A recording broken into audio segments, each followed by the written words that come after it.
오늘 본문 스가랴 8장 14절부터 17절에서는 하나님께서 이스라엘의 회복에 대해 말씀하시면서 이스라엘에게 원하시는 것이 무엇인지를 알리십니다.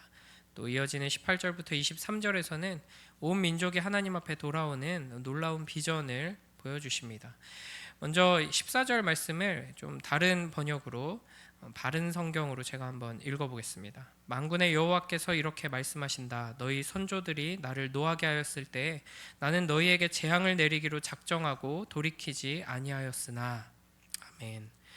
하나님께서는 과거 이스라엘이 자신을 이제 경노하게 만들었다라고 말씀하십니다. 그러니까 이스라엘이 하나님과 맺은 언약을 지키지 않고 온갖 우상 숭배에 빠져서 계속해서 악을 행함으로 인해서 하나님께서는 이스라엘과 약속하셨던 그대로 이제 재앙을 내리기로 작정하시고 이제 돌이키지 않으셨습니다. 결국에는 그 나라가 망하고 약속의 땅에서 쫓겨나서 이방 제국의 포로로 끌려가는 처지가 된 것이죠. 그러나 15절에서 이렇게 말씀하십니다. 우리 15절 함께 읽습니다. 시작. 이제 내가 돌이켜 예루살렘과 유다의 집에 선을 베풀기로 작정했으니 너희는 두려워하지 마라. 네, 제가 또 혼자 다른 번역으로 읽었네요. 네, 그러니까 약속하신 대로 공의롭게 심판하시기로 작정을 하시고 그렇게 행하시던 하나님께서 이제는 내가 선을 베풀기로 은혜를 베풀어서 용서하고 회복하기로 이제 작정했다. 그러니 두려워하지 말라라고 말씀하십니다. 그러니까 사실 하나님의 심판 앞에서 재앙이 이제 임하고 있을 때 우리가 그것을 벗어날 수 있는 능력도 없고 아무리 마음을 어떻게 고쳐 먹든 힘을 어떻게 모으든 피할 수가 없습니다. 두려워할 수밖에 없는 것이죠. 그러나 하나님께서 뜻을 돌이키시고 하나님께서 이제 은혜를 베풀기로 작정하셨다면 두려워할 필요가 없어지는 것이죠. 여기서 중요한 것은 하나님께서 왜 심판에서 은혜로 재앙에서 축복으로 뜻을 바꾸신 것인가 이걸 아는 것입니다. 지금 이스라엘 편에서 또 우리 편에서 무언가를 잘 해냈기 때문에 그 대가로 하나님께서 뜻을 돌이키신 것이 아닙니다. 오히려 우리 편에서는 하나님의 이 작정의 변화가 이제 갑작스럽고 이제 놀라울 뿐이죠. 한 가지 우리가 잊지 말아야 할 것은 하나님께서는 그냥 기분에 따라서 지금 기분 나쁘니까 나는 심판을 내릴 거야 이렇게 하셨다가 그냥 이유 없이 그냥 좀 기분이 좋으니까 혹은 너희가 잘하는 것 같으니까 다시 이제 은혜를 베풀게 그러니까 두려워하지 마 이렇게 왔다 갔다 하시는 분이 아니라는 것이죠. 하나님께서는 약속하신 대로 말씀하신 대로 행하시는 신실하신 하나님이십니다. 그런데 왜 심판을 내리기로 작정하시고 변함없이 그렇게 하시다가 이제 갑자기 이제 두려워할 필요 없다. 이제 은혜를 베풀기로 선을 행하기로 작정했다. 이렇게 말씀하시는 것인가? 이제 구약 성경의 모든 이야기들 속에서 하나님께서는 이 이유에 대해서 계속 반복적으로 가르치십니다. 예를 들어서 출애굽기 32장 33장을 보면은 이제 모세가 시내산에서 이제 십계명을 받는 그 동안에 백성들이 산 아래에서 우상 숭배를 하죠. 금송아지를 만들어서 섬깁니다. 그때 하나님께서 모세에게 뭐라고 말씀하시냐면 이제 모세에게 네가 네 백성들 데리고 내가 약속한 그 땅으로 가라. 내가 보내주겠다. 그런데 나는 너희랑 같이 안 갈 거다. 왜냐하면 내가 같이 가다가 진노해가지고 너희 완전 멸절시켜버릴지도 모르니까 이제 너 알아서 해라. 이렇게 말씀하십니다. 그래도 약속의 땅으로 가라고 하니까 좋은 곳에 가서 살게 해주시는구나 이렇게 생각하기 쉽지만 이거 아주 무시무시한 이제 진노이며 저주입니다. 더 이상 너는 내 백성이 아니고 나는 너희 하나님이 아니고 너희가 내 앞에 있을 때 나는 너희에게 심판을 내릴 수밖에 없는 이제 상황이 되었다라는 말씀이죠. 그래서 모세가 하나님께 모든 것을 걸고 간절히 기도합니다. 그래서 결국 하나님께서는 모세의 그 간절한 중보에 응답하시는 방식으로 그 모세의 중재를 통해서 뜻을 돌이키시죠. 그러니까 이런 식으로 아주 희미하게나마 하나님께서는 그냥 뜻을 돌이키셔도 사실 우리 편에서는 하나님께 대들 수 없죠. 그러나 모세와 같은 중보자를 통해서 우리의 영원하고 유일한 중보자이신 예수 그리스도를 소망하고 바라보게 하십니다. 이제 구약의 모든 역사를 통해 이것을 계속해서 가르쳐 주시는 것이죠. 이처럼 우리는 하나님께서 진노에서 축복으로 뜻을 돌이키실 때 그 원인에 우리의 중보자이신 예수 그리스도가 있다는 것을, 그러니까 하나님께서 그냥 뜻을 돌이키신 것이 아니라 커다란 대가를 치르시고 이 공의가 만족되었을 때 비로소 우리가 받아야 할 진노와 저주에서 이제 축복으로 그 뜻을 돌이키신다는 것을 기억해야 합니다. 그래서 이제 이 진노에서 축복으로 뜻을 돌이키신 하나님의 놀라운 은혜를 힘입은 이 새로운 백성들이 어떻게 살아야 하는가, 이걸 16절 17절에서 말씀하시는 거죠. 우리 함께 16절 17절 읽습니다. 시작. 너희가 행할 일은 이러하니라. 너희는 이웃과 더불어 진리를 말하며 너희 성문에서 진실하고 화평한 재판을 베풀고 마을에 서로 행하기를 도모하지 말며 거짓 맹세를 좋아하지 말라. 이 모든 일은 내가 미워하는 것이니라. 여호와의 말이니라. 아멘.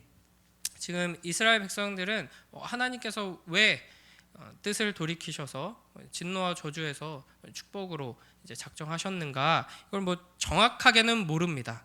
그러나 그게 은혜라는 것은 알죠. 우리가 뭘 잘해서 이제 드디어 하나님의 뜻을 우리가 바꾸어 냈구나가 아니라 하나님께서 이제 은혜로 이제 베풀어 주시는 것입니다. 그래서 그 백성들에게 요구하시는 것이 진리, 진실, 공평, 화평입니다. 이것이 하나님의 성품이죠. 하나님께 사랑받고 하나님의 은혜를 힘입은 자들은 그 하나님의 은혜로우신 성품을 사랑하게 되고 닮아가게 되는 것입니다. 과거 이스라엘 백성들은 이런 하나님의 명령을 듣기 싫어하고 등 돌리고 귀 막고 마음을 돌같이 금강석같이 굳게 하여서 순종하지 않았습니다. 그 결과 하나님이 기분 나쁘고 끝난 것이 아니라 결국에는 이 사회가 엉망이 되고 공의와 정의가 무너지면서 이제 끔찍한 모습이 되는 거죠. 우리가 피해를 입고 결국에는 그렇기 때문에 하나님의 심판이 계속해서 임하는 것입니다. 그러나 이제 하나님께서는 회복을 약속받은 백성들이 진실하게 살고 이웃에게 거짓을 말하지 않고 정의롭고 화평한 재판을 행하며 마음에 서로 해를 끼치려 하지 않고 거짓 맹세를 하지 않기를 원하십니다. 이렇게 해서 공동체를 깨트리고 무너뜨리고 서로 미워하던 데서 공동체를 아름답게 세워가고 서로 사랑하는 모습으로 살아가라라고 요구하시는 것이죠. 오늘날 우리에게도 이와 같은 명령을 계속해서 주고 계십니다. 하나님께서 우리에게 은혜를 베풀어 주셨고 하나님께서 우리에게 무섭게 진노와 저주의 경고만을 하시는 것이 아니라 그 경고 앞에 서 있는 우리에게 이유 없는 조건 없는 그 은혜와 사랑을 베풀어 주셨음을 아는 자들은, 그 사랑을 받은 자들은 하나님의 성품을 닮아서 이 세상에서 구별된 모습으로 살아가게 되는 것이죠. 우리의 삶이 하나님의 이 진리와 화평을 사랑함으로 하나님의 성품을 나타내는 삶으로 이 세상 속에서 거룩하게 구별되는 삶으로 나아가게 되길 주님의 이름으로 축복합니다. 하나님께서는 이처럼 이 진리와 화평을 사랑하는 백성들에게 또 놀라운 축복을 약속하십니다. 우리 18절 19절 함께 읽습니다. 시작. 만군의 여호와의 말씀이 내게 임하여 이르시되 만군의 여호와가 이같이 말하노라. 넷째 달의 금식과 다섯째 달의 금식과 일곱째 달의 금식과 열째 달의 금식이 변하여 유다 족속에게 기쁨과 즐거움과 희락의 절기들이 되리니 오직 너희는 진리와 화평을 사랑할지니라. 아멘. 이 네 가지 금식일들은 다 유다 백성들에게 가장 치욕스럽고 고통스러웠던 날들을 기억하는 절기였습니다.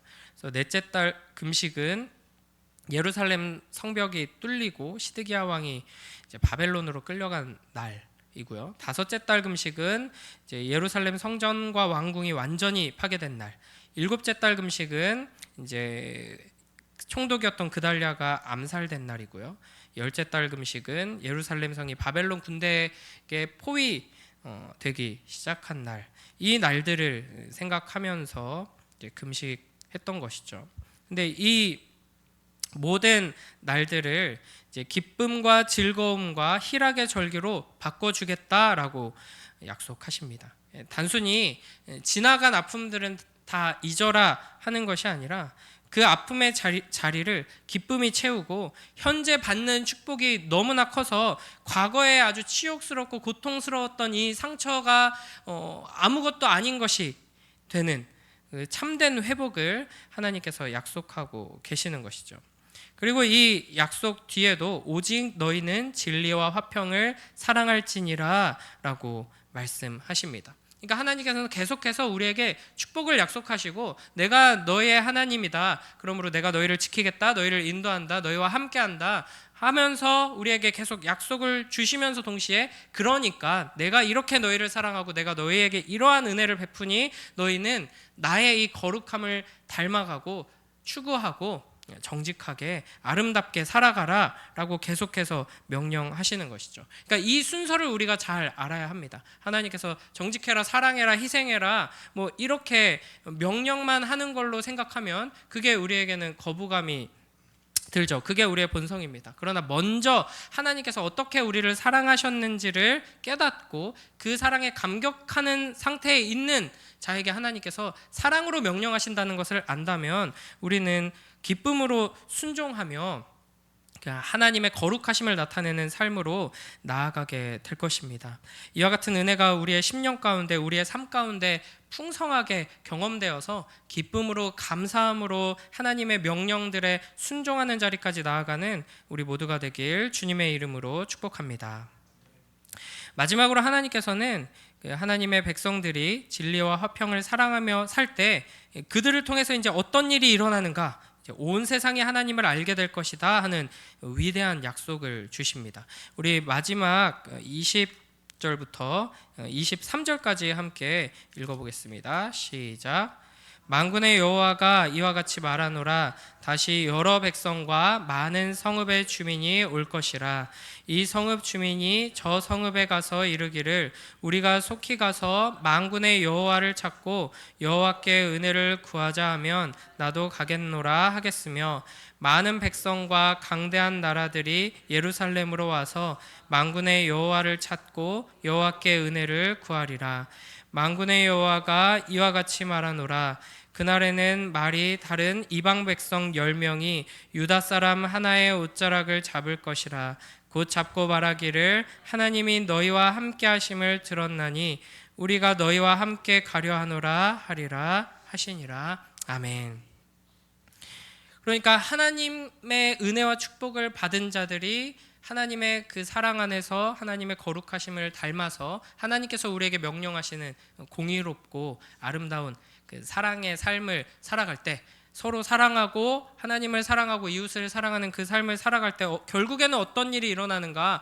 온 세상 모든 열방들이 하나님의 백성께로 나와서 우리도 같이 하나님을 좀 예배하고 싶다, 이렇게 되는 일이 일어납니다. 그러니까 이전에는 하나님 말씀 안 들으니까 하나님의 심판을 받아서 온 열방이 와가지고 하나님의 심판의 도구가 돼서 이제 하나님의 백성들을 징계하는데 이제 힘씁니다. 그러나 이제 반전이 일어나는 것이죠. 이것이 사실 하나님께서 처음 이스라엘 백성을 부르시고 세우셔서 언약을 맺으시면서 계획하셨던 바입니다. 그래서 이런 일들이 이스라엘 역사 속에서 잠깐 일어나죠. 뭐 다윗 왕 때, 솔로몬 왕 때 이방 사람들이 막 이제 몰려드는 일이 일어나는데 구약 역사 속에서는 잠시 일어날 뿐이었습니다. 그러나 이제 예수 그리스도로 말미암아 새롭게 된 예수 그리스도의 몸된 교회를 통해서는 이런 일들이 더 풍성하게 일어나도록 축복하십니다.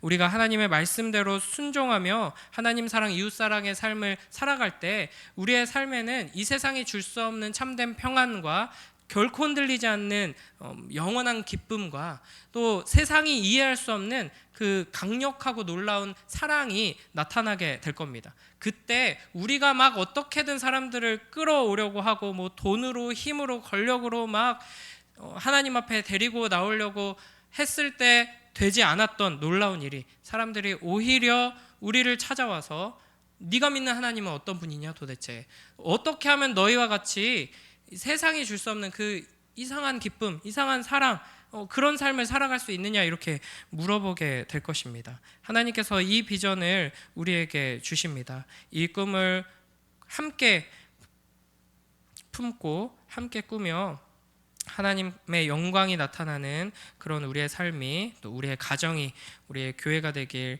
기도하며 나아가는 복된 우리 모두가 되길 주님의 이름으로 축복합니다. 기도하겠습니다. 하나님 아버지, 감사합니다. 이 새벽에 또 귀한 하나님의 말씀을 통하여서 우리를 사랑하셔서 우리를 회복시키시고 우리를 축복하시는 그 하나님의 손길을 또 바라보며 의지하게 하시니 감사합니다.